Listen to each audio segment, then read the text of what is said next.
I wanted to share a little bit about this sermon that I experienced the other day at my mother-in-law's church. I'm going to read out of Ecclesiastes chapter 2, the futility of pleasure. I said to myself, come on, let's try pleasure. Let's look for the good things in life, but I found that this too was meaningless. So I said, laughter is silly. What good does it do to seek pleasure? After much thought, I decided to cheer myself with wine, and while still seeking wisdom, I clutched at foolishness.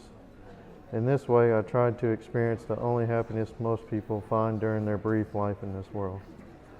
I also tried to find meaning by building huge homes for myself and by planting many beautiful vineyards. I made gardens and parks, filling them with all kinds of fruit trees. I built reservoirs to collect the water to irrigate my many flourishing groves. I bought slaves, both men and women, and others were born into my household. I also owned large herds and flocks, more than any of the kings who lived in Jerusalem before me. I collected great sums of silver and gold, the treasure of many kings and provinces. I hired wonderful singers, both men and women, and had many beautiful concubines. I had everything a man could desire. So I became greater than all who lived in Jerusalem before me, and my wisdom never failed me. Anything I wanted, I would take. I denied myself no pleasure. I even found great pleasure in hard work, a reward for all my labors. But as I looked at everything I had worked so hard to accomplish, it was all so meaningless, like chasing the wind. There was nothing really worthwhile anywhere. The wise and the foolish. So I decided to compare wisdom with foolishness and madness, for who can do better than I, the king? I thought wisdom is better than foolishness, just as light is better than darkness. For the wise can see where they are going, but fools walk in the dark. Yet I saw that the wise and foolish share the same fate. They both will die. So I said to myself, since I will end up the same as the fool, what's the value of all my wisdom?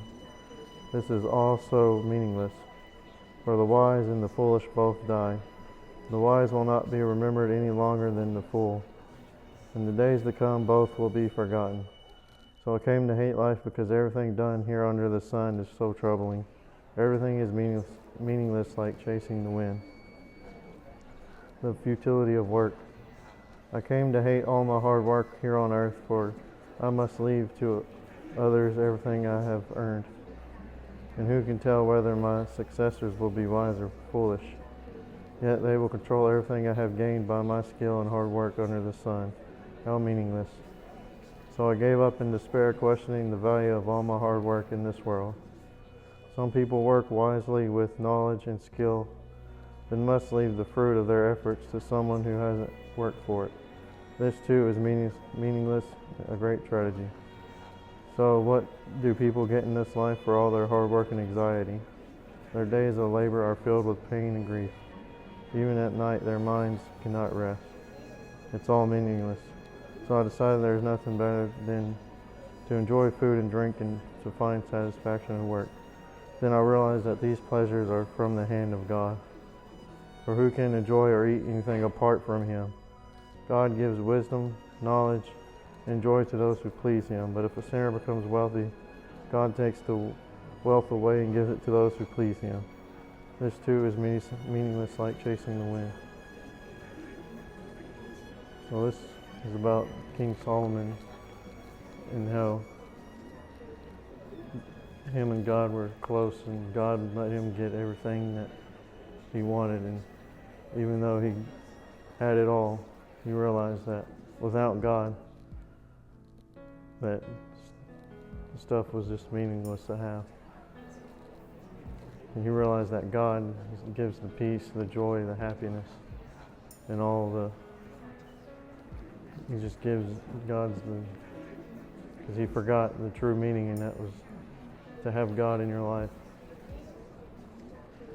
Because life without God in the picture is vain. And life with God is to be appreciated and enjoyed. We got to recognize the origin of life is that God created us, and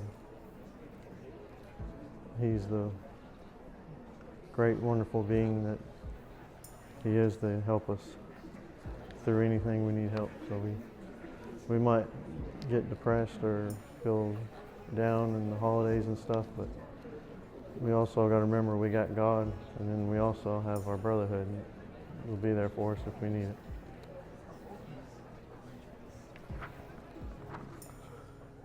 What He has for us is better than what we want.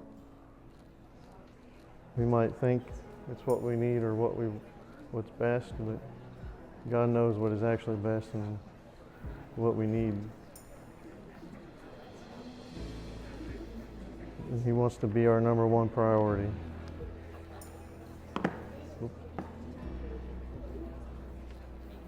And there's some more in Acts chapter 17.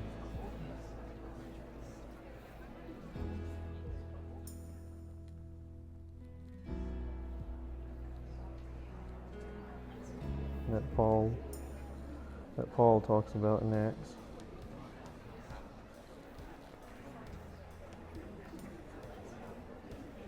He is the God who made the world and everything in it. Since He is the Lord of heaven and earth, He doesn't live in man-made temples, and human hands can't serve His needs, for He has no needs. He Himself gives life and breath to everything, and He satisfies every need. From one man He created all the nations throughout the whole earth. He decided beforehand when they should rise and fall, and He determined their boundaries. His purpose for the nations to seek after God and perhaps feel their way toward Him and find Him, though He is not far from any one of us. For in Him we live and move and exist. As some of your own poets have said, we are His offspring. And since that is true, we shouldn't think of God as an idol designed by craftsmen from gold or silver or stone. God overlooked people's ignorance about these things in earlier times, but now He commands everyone everywhere to repent of their sins and turn to Him. For He has set a day for judging the world with justice by the man He has appointed. And He proved to everyone who this is by raising Him from the dead. When they heard Paul speak about the resurrection of the dead, some laughed in contempt, but others said, we want to hear more about this later.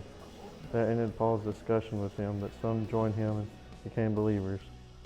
Among them were Dionysius, a member of the council, a woman named Damaris, and others with them.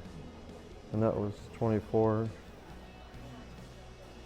Acts chapter 17, 24 to 33. So we just got to remember we got to stay with God, and He will supply us our needs, even though we might think in hard times that how am I going to fix this or how am I going to fix that? In all reality, we need to look to God, and He'll give us the answer we need. Thank you.